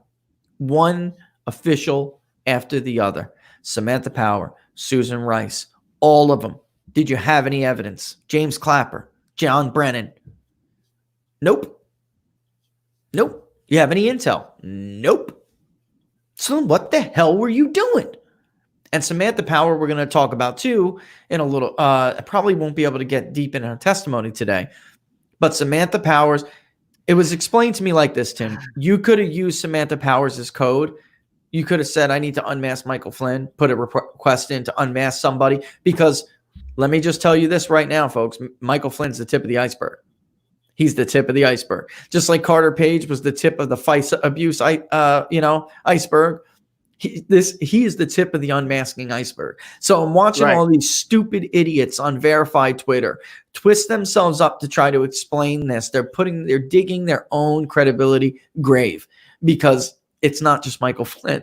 You're not going to be, even if you want to try to explain it away by Michael Flynn, something with him specifically in this case, you can't explain it away. You cannot explain it away. All of these transcripts show this. And then when you look at the timeline, and if I remove this and we take a look at the article, okay, I think it'll still go to it when I click on this. Hold tight. Yeah, there it is. All right. And I know I got to view in a little bit here, folks. Look at the timeline. This man was set up, and you're twisting yourselves into pretzels trying to explain why he was set up. Okay. When I have to tell you, you're just going to wind up making fools of yourselves. It's the start. Look at how many dates. The 30th of November, 2016. Sound a little bit suspicious to you guys? Because I hate to tell you, Flynn's conversation with Ambassador Kislyak was at the end of December. The end of December. But she made a request on the 30th of November, 2016. Another request, the 2nd of December, 2016. A third request, the 7th of December, 2016. Two requests on the 14th of December, 2016. The 23rd. And then again on the 11th, 6 days after the meeting where apparently Barack Obama ordered James Comey because they weren't getting anything in the intelligence realm to try to set the man up, to try to entrap him. And by the way, like we went over last week, this was just to get Flynn out of the way. You have to understand the president's administration, with the exception of Michael Flynn, does not know how this community operates. They had no idea where the bodies were buried. They didn't know anything. They had to get this man out of the way. He was the only one who really posed a significant threat to their plan. Director Clapper, the 2nd of December. Kelly Degnan, the 6th of December. The ambassador to Italy and the Republic of San Marino. That's another thing, Tim. These people have no business making requests to unmask somebody as sensitive as Michael Flynn. In some cases, is there a legitimate reason? Sure, but this should have been highly, highly sensitive because he was an incoming administration. That's number one. Number two, what the hell do they need this for? Somebody who's a high-level intelligence community and IC leader makes an unmasking request traditionally and then needs to brief the need-to-know people down the line. They don't make these requests themselves. Can you guys see that good? If not, I'll zoom in more because I want you to see this. And there's our good friend John Brennan, who you're going to find out soon. You hear Ed Henry yesterday spill it a little bit? He's on to it, Tim. Did you hear him? I don't know if you watched any Fox last night, but Ed Henry's onto the story I told you guys earlier this week. You will find out John Brennan decided to suppress intelligence that showed that, in fact, Vladimir Putin and Russia as a whole wanted Hillary Clinton to win that election. She was a known quantity. He had dealt with her before. He knew how she operated. Hell, she gave him uranium-1. Why wouldn't he want her? But John Brennan suppressed that, which was credible, and this is key too. Those were credible reports and intelligence sources. And those were credible.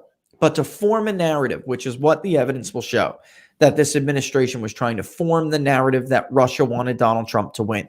In fact, the intelligence, because there was dueling intelligence, but the intelligence that supported the narrative that they wanted to build, which was that, that implicated Trump, Russia preferred Trump. Those were low credibility sources. Higher, stronger credibility sources showed that Vladimir Putin would be more comfortable with Hillary Clinton. But you didn't get that for 3 years. That'll come out too. That's gonna be the next couple pieces of paper in Rick Grinnell's briefcase. We're not talking about with what Rick Grinnell wants to show everybody. We're not talking about like a ton of documents. Like this first one was 3 pieces of paper, and that's it. What you're looking at right now. That's it. But there are obvious big key dates missing. Right. He does. Right.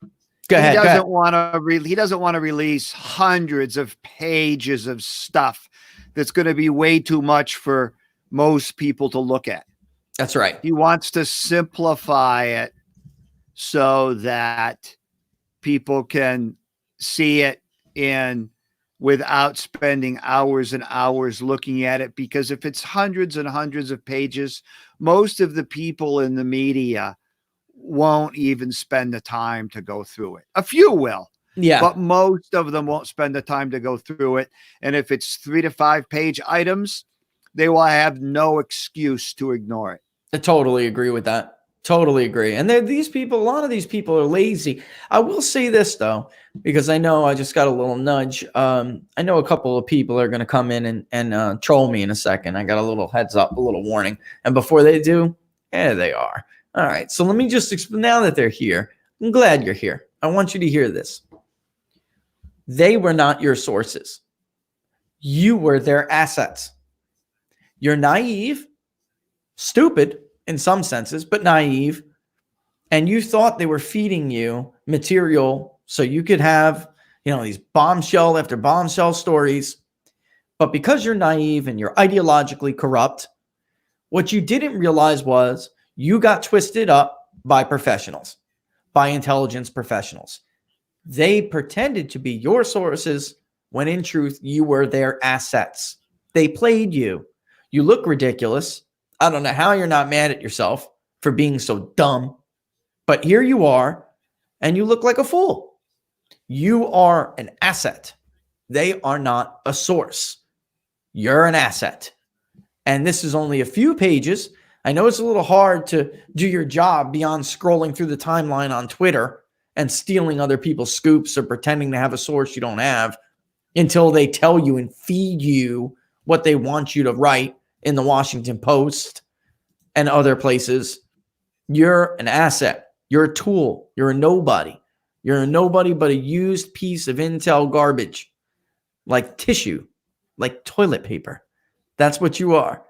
Anyway, getting back to the evidence, just so they know that. The bottom line is here we got John Brennan on the 14th and 15th of December, Tim, again before the damn conversation. Patrick Conlon, who at the time was OIA, the 14th of December. The Treasury of the Secretary of the Treasury, Jacob Lew, the 14th of December. And then again on the 12th of January, 7 days, a week exactly after the meeting that Ambassador Rice was trying to put a good spin on. Because she knew they were going to find out about that meeting. She knew it.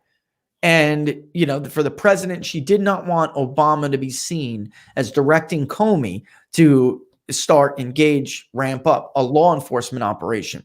Go investigate my political rival. They didn't want that to come out. So they tried to push it off like it was an intelligence thing. And she wrote that email to cover her butt, to cover his butt. But as I showed you in the testimony, the intelligence was a joke. They never had any intel. They never had any evidence. They had nothing to suggest that they couldn't share information with the president and his new administration when it came to Russia. When pressed, by the way, in that testimony, when pressed about, okay, well, not Trump, then who? Michael Flynn. Okay, let's talk about Flynn. When pressed, the only thing she said was that I didn't like his views on Russia. He wasn't worried about them. He viewed them as like a declining hegemony. They're not really a hegemonic power anymore. They can't project their power. They're on the decline. It's China we need to worry about. Michael Flynn was exactly right. By the way, the man wrote a book about Russia and how dangerous they could be and how dangerous they were. But he said the threat was China, the new threat. That we had to stop living in the old Cold War age, bring ourselves into the 21st century where China is trying to be more than a regional hegemon. Again, Jacob Lew, the 14th of December, Acting Assistant Secretary of Treasury, they call him Danny McGlenn, the 14th of December, the 14th of December, Mike Neufeld, Sarah Raskin, the 14th of December, Nathan Sheets, the 14th of December. Tim, there is no reason for these people to be making these requests. It isn't. As a finance guy, I'd be very curious to know. You know what they were doing. What Jacob Lew, what financial dealings Jacob Lew and his one of his key assistants was interested in. Yeah, we're starting to look into that now. As folks, if you don't know, sanctions are carried out through the Treasury Department, of course. So they're going to make the case that he was talking about sanctions. Relieving the sanctions on Russia. Tim, that was more than a week later, his conversation with Ambassador Kislyak. That doesn't jive. That doesn't work. Right. So it really, maybe they were trying to find something on him with the deal with his son in Turkey to try to set him up. And that because I keep seeing on Twitter, he was an agent of Turkey. Folks, that's false. Another lie. I'm sorry. Move on. That is false. The man only pled guilty because they threatened his son and he didn't have any more money. His townhouse went for almost $100,000 less than the asking price, which was all he had in the world after 3 decades of service to this country. Let's keep going. Next sheet. All right. 14th of December, Undersecretary of Treasury, the acting one. Robert Bell, who is the defense advisor at NATO, the 15th. All right. U.S. Representative to the NATO Commission, Christensen, the 15th. James Comey, 15th of December. Chief of the Syria Group, we're working on figuring out that name right now, 15th of December. And on and on and on. Office of the Defense Advisor, which is the ODA, for Russia, the 15th of December. They're trying now to like find something on this man. They're trying the DNI inquiry, the CIA inquiries will come back and they will give them to the FBI. And Pre-Step will write a little note saying they came back no derogatory information.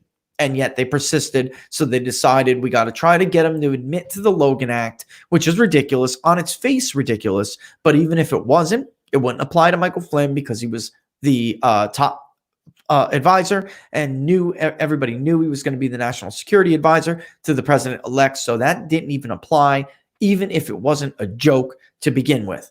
And it was a joke. So Pre-Step will write in the line that all these inquiries come back, no derogatory information. Yet here they are throughout the 15th.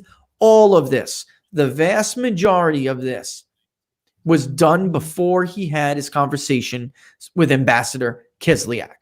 So tell me again, go back, make something new up, because that was your justification. That is what their justification, all the shows, the breathless speculation over him being a traitor, Tim, which, by the way, Judge Emmett Sullivan, another hack slob, should be ashamed of himself. There is no precedent for what he is doing right now to Michael Flynn. He was bullied into a plea deal, and now he gets this person who has known to be a critic of the Trump handling of this whole thing.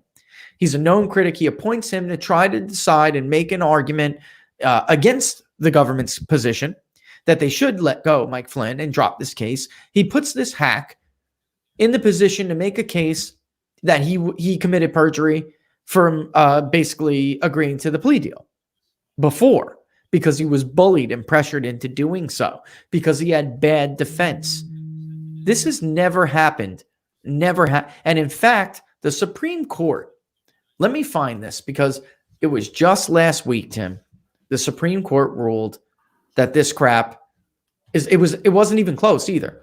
It was a 9-0, man. It was a unanimous decision. It was a unanimous decision. And he's doing this. This guy should be removed from the bench. Removed. Every day in the United States of America, we have low-level offenders, whether it's drug dealers or what, they get bullied into a plea deal, all right?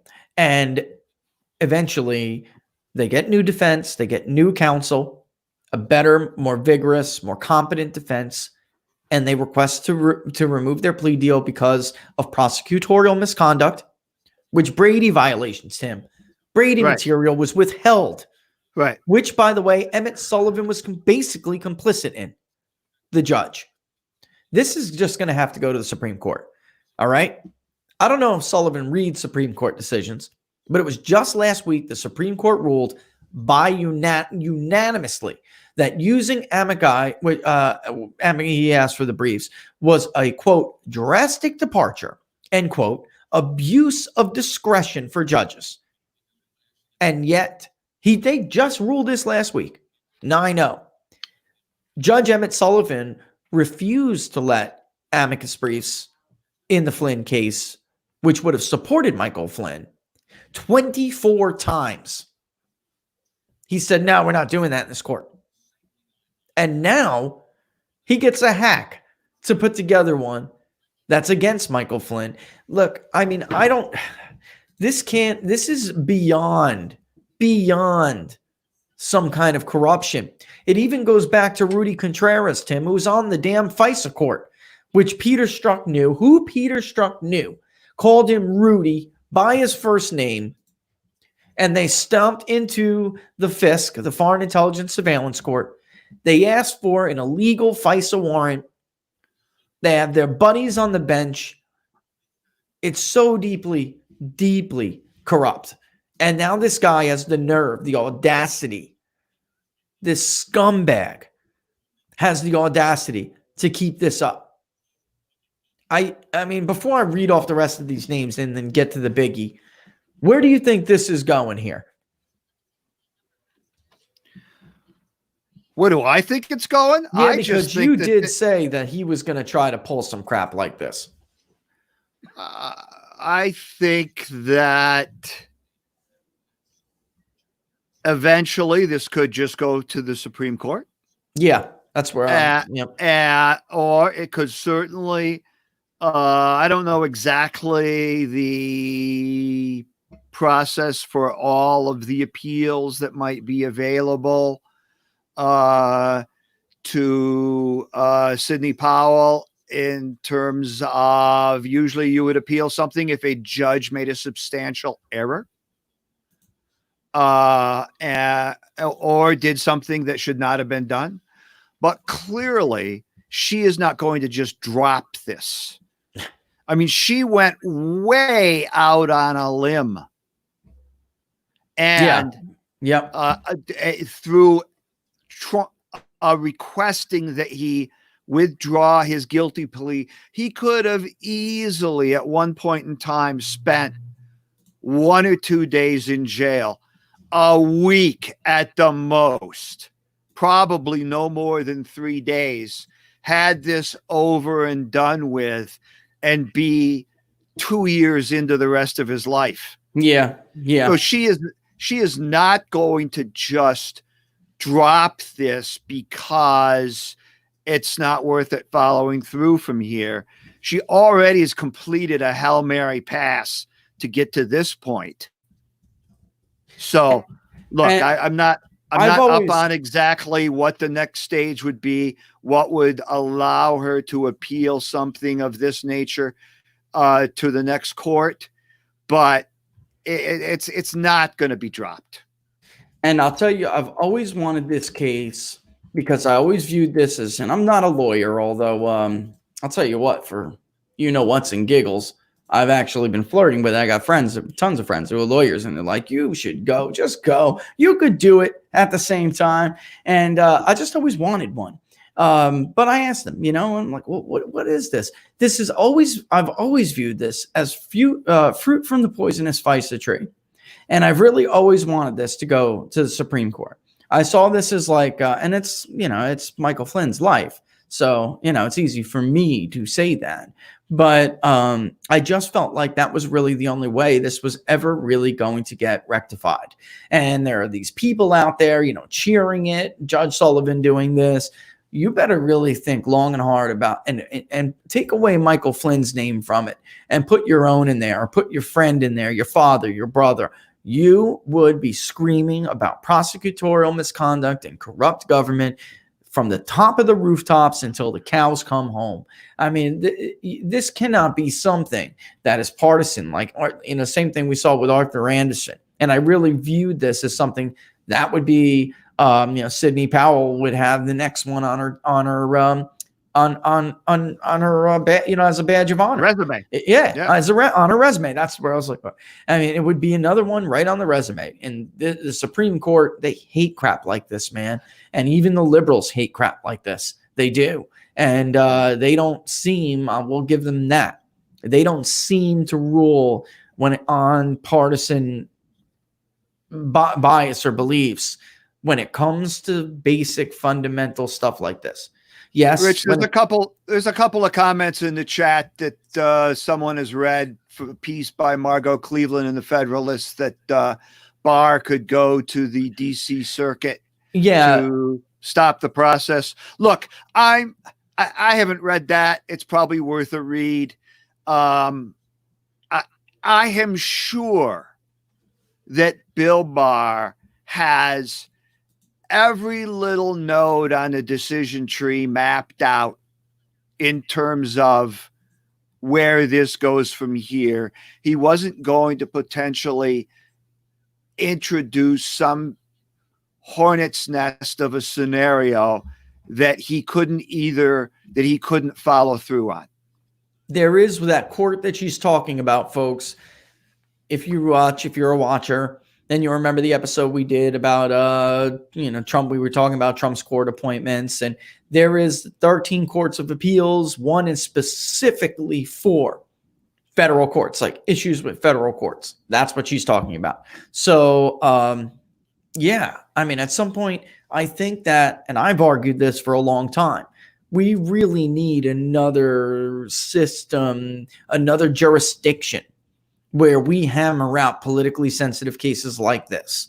Because had this system not been corrupted as badly, and I mean ideologically corrupted as badly as it is, we wouldn't have half the problems that we have right now.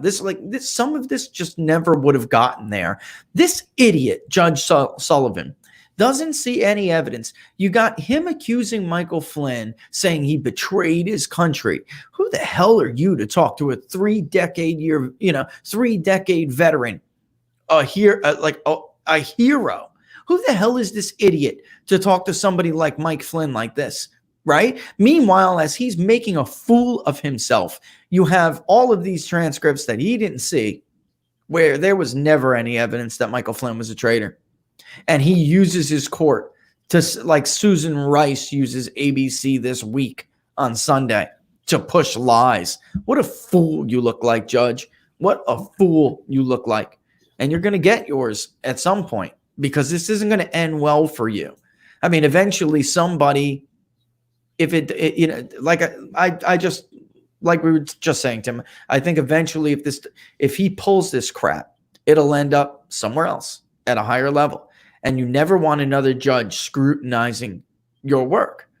You just don't. And not to mention, you're on trial in the public right now. You're on trial in the public, right? So, right, he doesn't want to get fostered. Somebody said, that's right. So let me wrap up this list, because gosh, we blew through this. Show's almost over. Again, multiple requests. The 15th, the 16th, John Tepp, the ambassador to Russia. All right. So again, you can see where they're going with this. All of this before the conversation with Ambassador Kislyak. You will notice a huge gap in the month of December. Why would there be a huge gap like this? Because that information would be missing if it is currently material in a grand jury. All right, before a grand jury. I don't want to speculate here. I can just tell you for a fact that John Durham's investigation has now moved into unmasking and has been.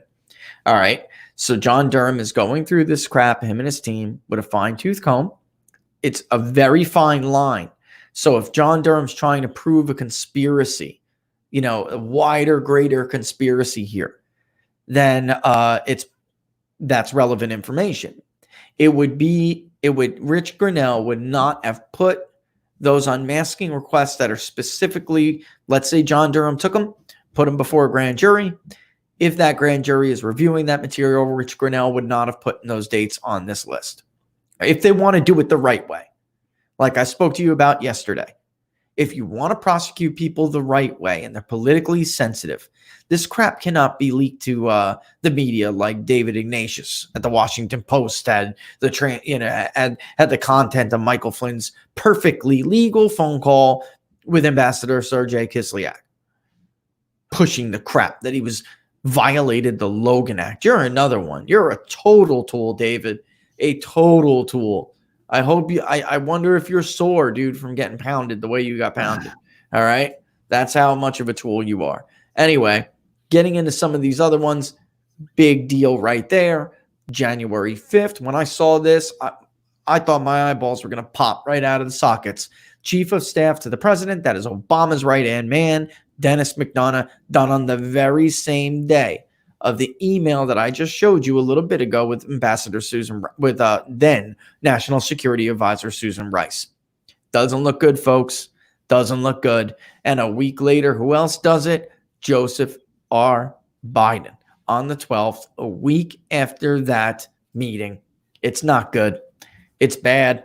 It's bad, folks. It looks really bad. Yeah, I mean, to me, somebody says this is blatant corruption. I mean, when you put it all together, it is blatant corruption. And go ahead, shoot. We got about a minute, 20 seconds left. If he's not on, somebody wants to ask a question for their husband. Go ahead, shoot. I can see you. No, somebody wanted to ask a question. Their husband's not on Twitter. They said that he had a question. Go ahead, shoot. If you ask it right here on YouTube, I'll get it, Irish. Go ahead. Got to hurry up, though, because we're coming up against the hard end here. Yeah, and while I'm waiting for that question, yeah, they are going to claim it's totally normal. It is not normal to unmask this much. And in fact, Samantha Powers will admit to Trey Gowdy under oath, which we'll go through tomorrow. She will admit that she is a departure from historic norms. The amount of times that she requested or her code was used to request the unmasking, and that the administration overall, she is the biggest unmasker in U.S. history, and the administration overall is way more. Tim, you want to take this? My husband has a practice, and only 25% of the loan goes toward expenses. But I guess she's talking about PPP. Most of the loan goes to employees. Right. You want to explain that real quick? We're almost to the end here. We are at the end, but Well, I'll let it go a little longer. That is what, following that percentage prescription, is what turns that money from PPP into a grant rather than a loan. Right. So if you use 75% of the money for employees and no more than 25 for expenses, then that money will be, I don't want to say forgiven, but it will be reclassified as a grant rather than a loan. Now, there are many businesses where that's just an unfeasible percentage. And I've heard numerous people, from some people in Congress to some just other small business advocates, say if they do this again and if they reload this program, there should be some exemption for some types of businesses that just have high amounts of expenses that they can't avoid, that they can't have canceled or put in forbearance, but that are necessary for them to avoid completing shutting their business down. So I don't know what the stage is and to where that might be significantly an option. But if that, if that percentage is not followed, then some of this would become then some of that money, I don't know if all of the money then becomes a loan and all of it has to be paid back, or some percentage based on how much of the money was used for payroll and benefits if it was less than the 75%. I'm not up on all the finer details of it. Yeah, I would suggest talking specifically to that lender, because it could be a ratio. I want to say that, like you were just talking about, that you do get forgiven as long as 75% is used on employees. But that's what the NIFB wants, though, that Tim, they want them to make those reforms so they can. So she's asking, can he use more percentage toward expenses? I am not 100% sure. If he were to, let's say, use 35% for expenses and 65% for payroll, I don't know if that means the entire amount then becomes a loan that needs to be repaid. Right. Or just a percentage of the money then becomes a loan and needs to be repaid. I'm sure it can be looked up on a website somewhere. I am just not, and I don't want to give you the wrong advice. Answer. Yeah, me too. I'm just not 100% sure of all the details of the program. And also too, I mean, it may change. She said it's Bank of America, so it's possible. Some people are different. I know Bank of America call somebody.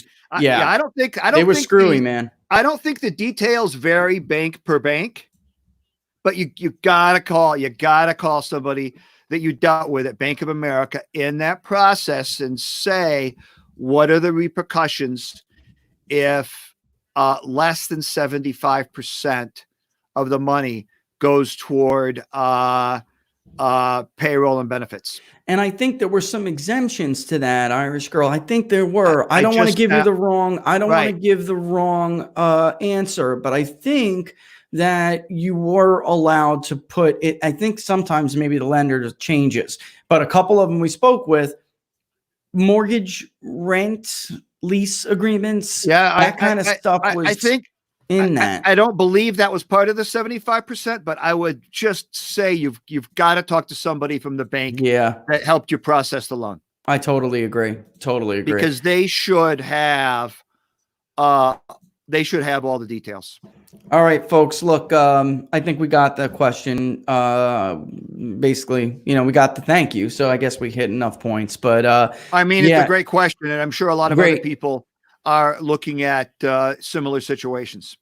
And it is I'm going to take us out here, folks. Before you go, do not forget to subscribe to the YouTube channel, like the page on Facebook. We try to send those links out every time, but sometimes Scope, you know what they do, man? They're like, oh no, you can't send that link, it's spam, and they don't want people to leave Periscope to go to YouTube. So don't forget to subscribe to the YouTube and hit that notification bell so you know when we're going on, and then also like the page, People's Funding Daily, and then you will get notified before we go live, and you guys don't have to scramble there to get there. Plus, we want those metrics because they certainly help. Again, we will see you back.